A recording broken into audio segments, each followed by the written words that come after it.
بسم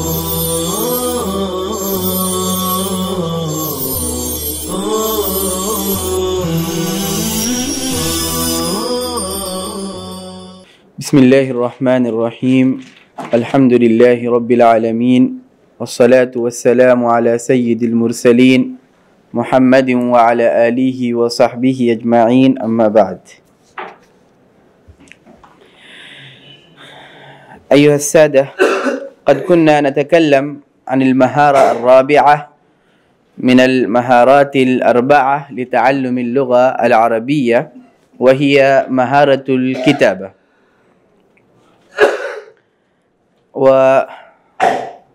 والكتابة لها أهمية كبيرة في كل مجال وفي كل علم وفي كل فن، وخاصة في مجال اللغة العربية والأدب العربي. ولذلك قال الشاعر: العلم صيد والكتابة قيده، قيد صيودك بالحبال الواثقة، فمن الحماقة أن تصيد غزالة وتتركها بين الخلائق طالقة. فهذا الشعر أيضا يدل على أهمية الكتابة، والآية التي قد تلوت من قبل في درس الأمس والحديث أيضا. فقبل أن ندخل في الموضوع، يمكننا أن نقسم الكتابة في اللغة وخاصة في اللغة العربية إلى قسمين. القسم الأول الترجمة من لغة إلى لغة أخرى، والقسم الثاني كتابة المقالات والبحوث. ومجموعة هذين الشيئين نسميها التعبير والإنشاء. الترجمة من لغة إلى لغة أخرى، وكتابة البحوث والمقالات. فالترجمة من لغة إلى لغة أخرى هي التعبير، وكتابة المقالات والبحوث هي الإنشاء. وحينما نبدأ هذا العمل، عمل التعبير والإنشاء في دورتنا،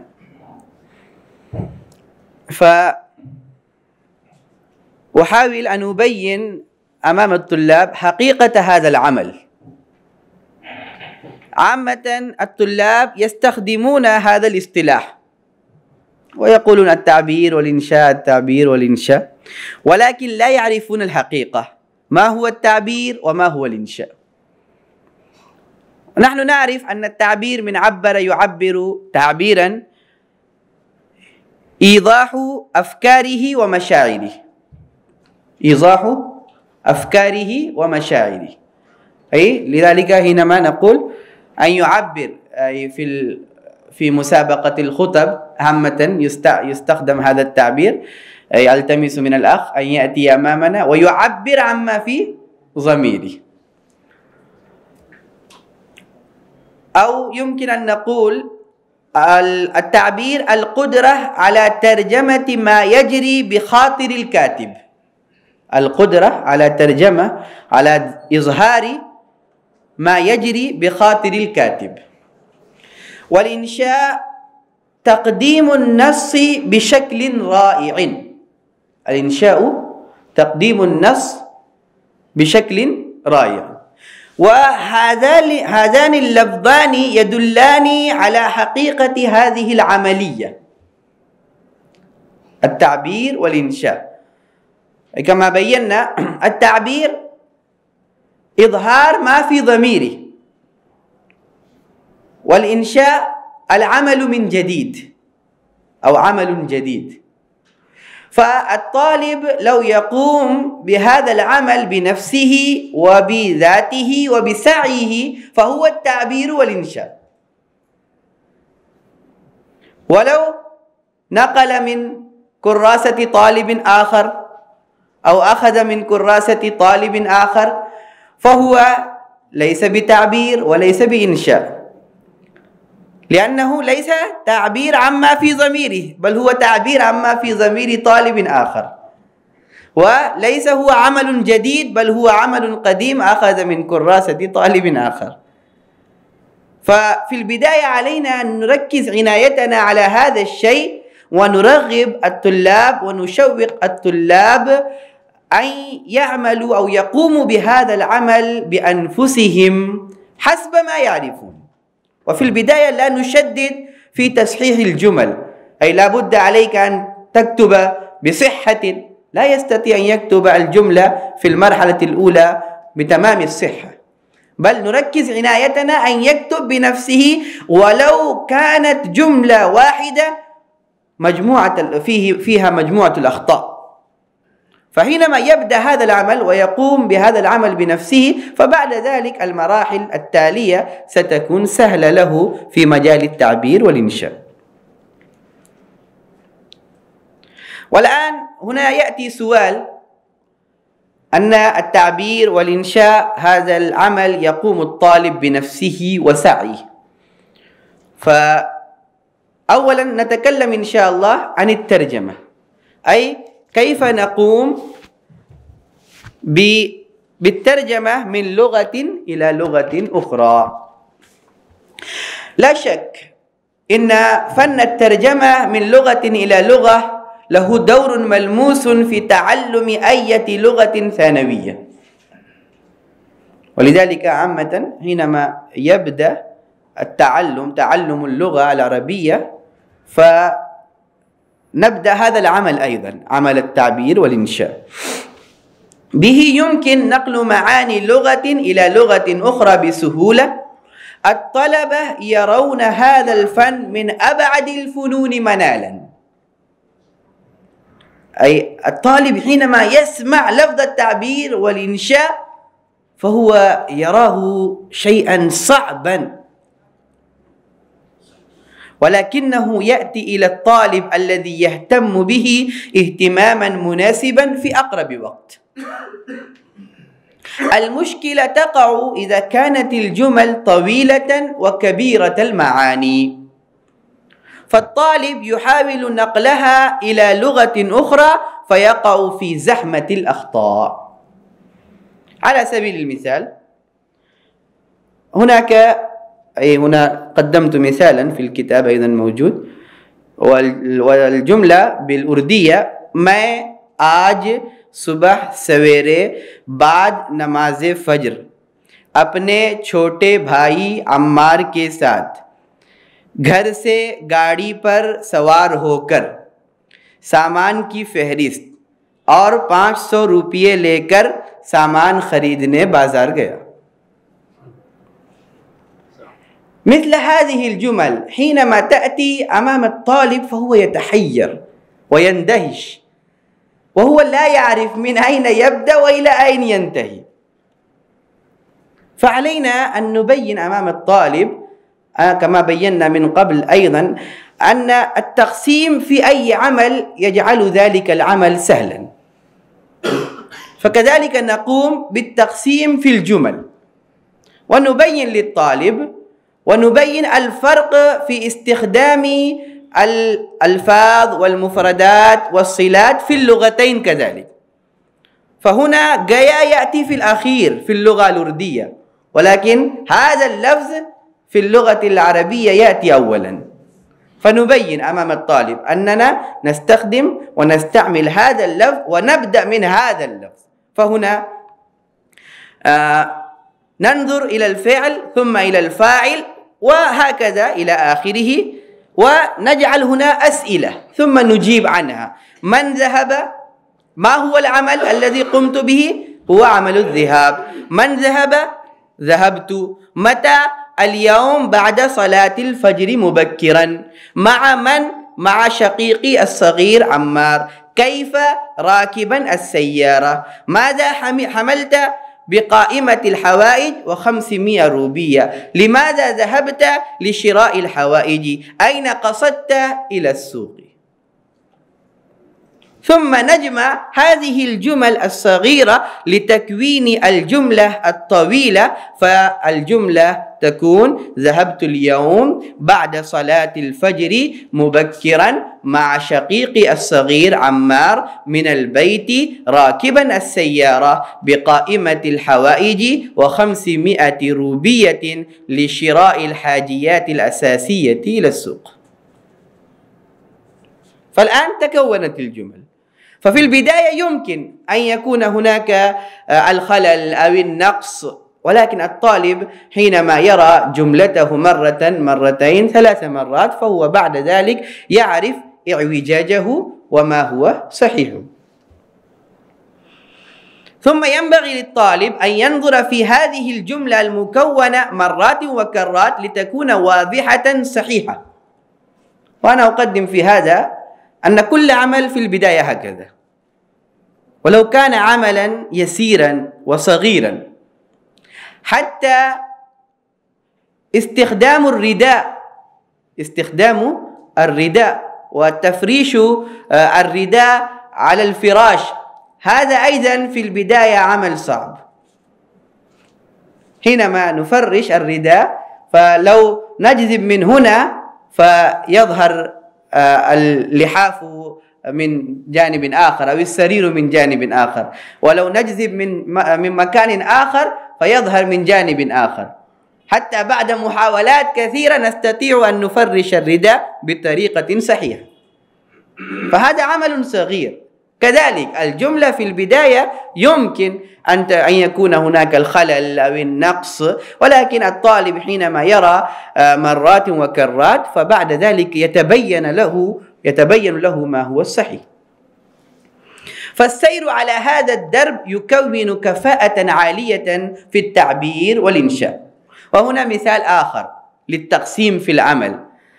أضرب لكم مثالا: لا يمكن لرجل، أي رجل جلس وفرشت له المائدة وقدمت أمامه دجاجة كاملة، وقيل له أن هذه الدجاجة قد طبخت لك وهذه كلها لك، ولكن بشرط أنك تأكلها جميعها في مرة واحدة، لا تكسر رجلها ولا يدها ولا جناحها ولا تقسم أعضاءها، بل تأكل مرة واحدة. فهل يستطيع هو؟ لا يستطيع أبدا. فأن يتناول ديكا في مرحلة واحدة لا يمكن. ولكن لو نقول لا بأس، هذه لك وأنت تقطعها وتقسمها ثم تأكلها، فيمكن أن يأكل دجاجة كاملة، بل يمكن أن يأكل دجاجتين.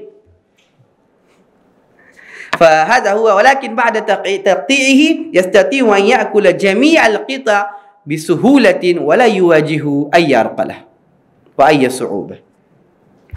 وبعد هنا كما بينا من قبل أيضا أن الكتاب المفيد للطالب المبتدئ للتقدم في مجال اللغة العربية هو كتاب حرف الشيري للعلامة نور عالم خليل الأميني رحمه الله رحمة واسعة. الكتاب الإسلامي المفلق ورئيس تحرير مجلة الداعي والكاتب الأردي المطبوع الأستاذ نور عالم خليل الأميني وضع طرقا سهلة لفن الترجمة بعنوان من كتابة الجمل إلى فن ترجمة المقالات. جملة نقاريسة مضمون نقاريتك في مراحل متعددة طبيعية، فالتمرن على تلك الطرق ييسر لنا الحصول على الهدف المنشود.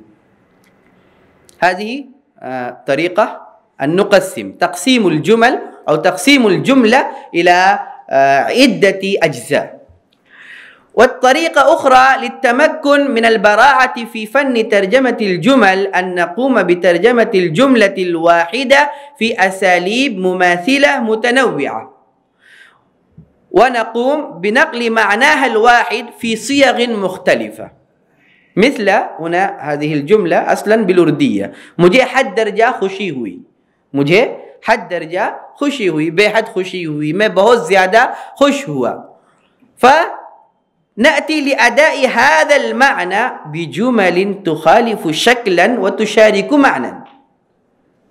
فيمكننا أن نقول سررت سرورا كثيرا، خامرني سرور زائد، امتلأ قلبي بهجة وسرورا، غمرتني موجة من الفرح والسرور، فرحت أشد الفرح، غشيتني الفرحة الكبرى، دخل قلبي سرور لا نهاية له، شملني الفرح الشديد والسرور الزائد، طغى علي السرور والحبور.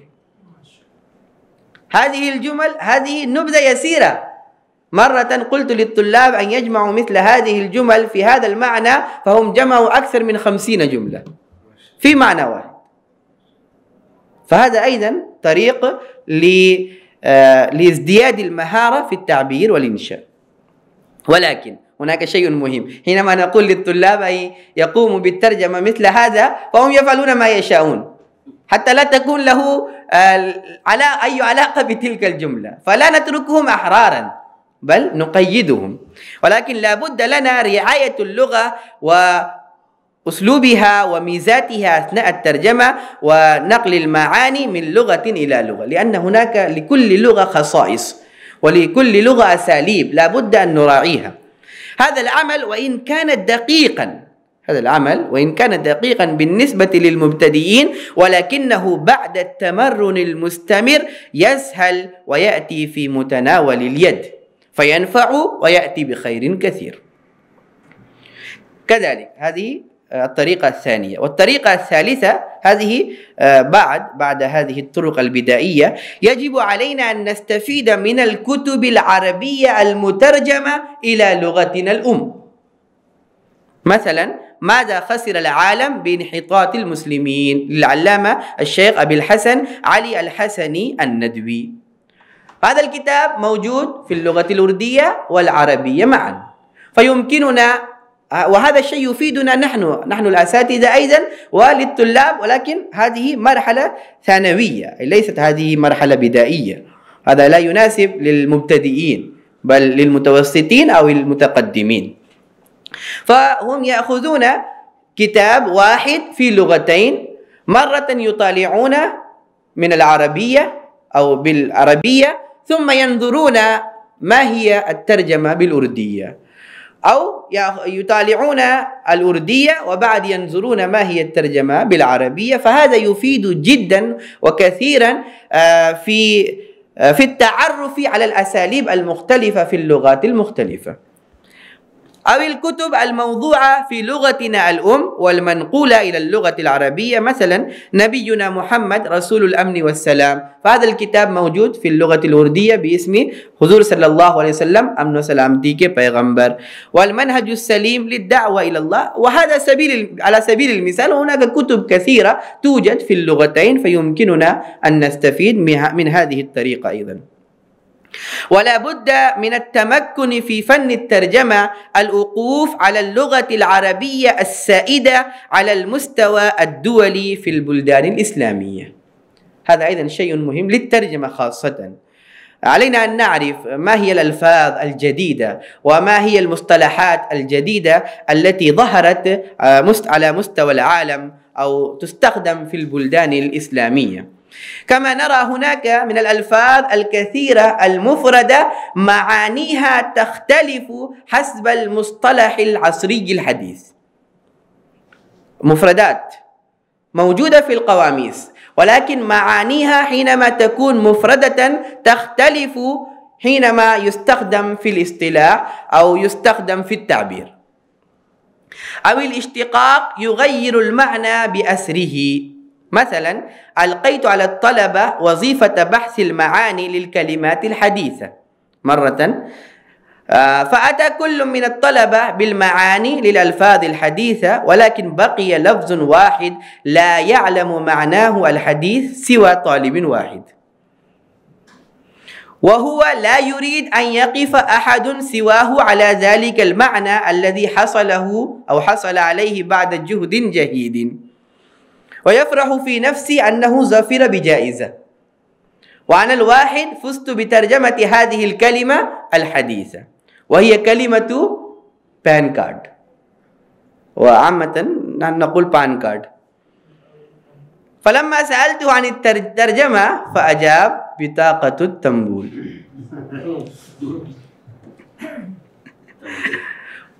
لماذا التنبول الذي يؤكل؟ هو ظن أن هذا بان معناه هو التنبول، أي هو بحث عن لفظ بان في القاموس فرأى هناك التنبول، وأما كارد فرأى بطاقة فجمع بينهما وقال بطاقة التنبول. هذه من توسعات العربية.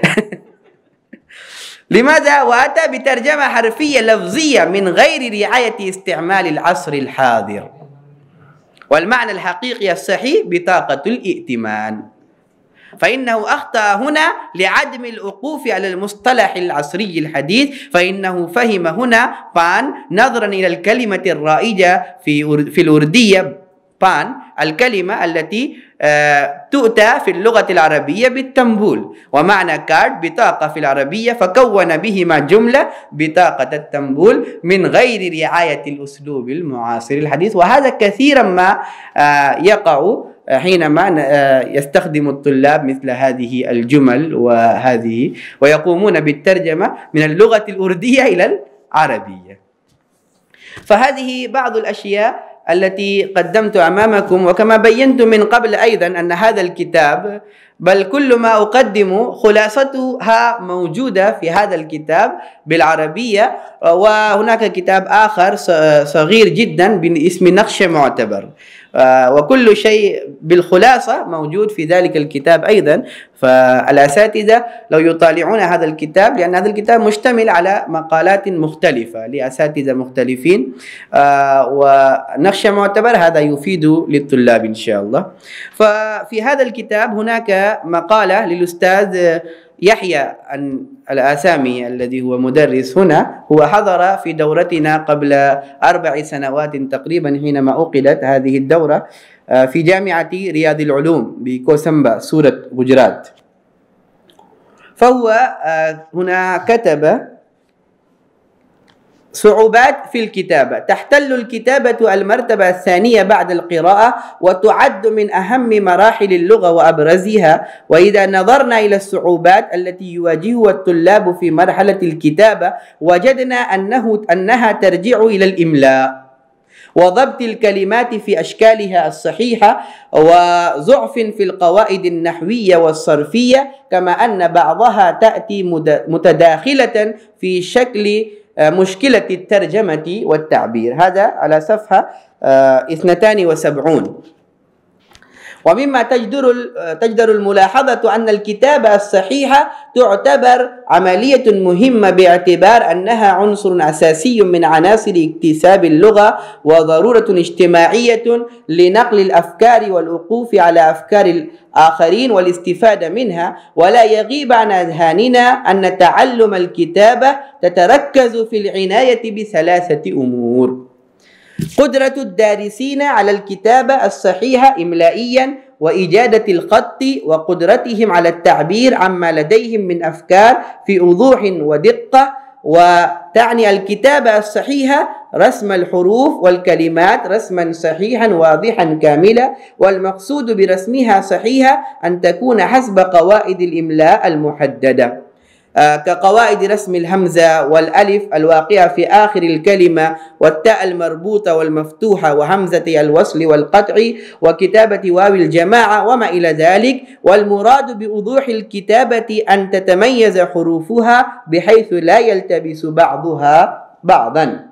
ومن المؤسف حقا أن عددا كبيرا من متعلمي اللغة العربية لا يعنون بجانب الكتابة الصحيحة وقواعد الإملاء، وأما علامات الترقيم واستخدامها في الكتابة فقد أصبح كالأنقاء، وكأنهم يرونها شيئا لا يجدر بكثير من الاعتناء والاهتمام. وهذا الشيء أيضا مهم جدا في الكتابة، أي حينما الطالب يكتب. وهنا أيضا رأينا أن معظم الطلاب هم لا يعتنون بشيء حول الهمزة، وكذلك حول استعمال علامات الترقيم وما إلى ذلك.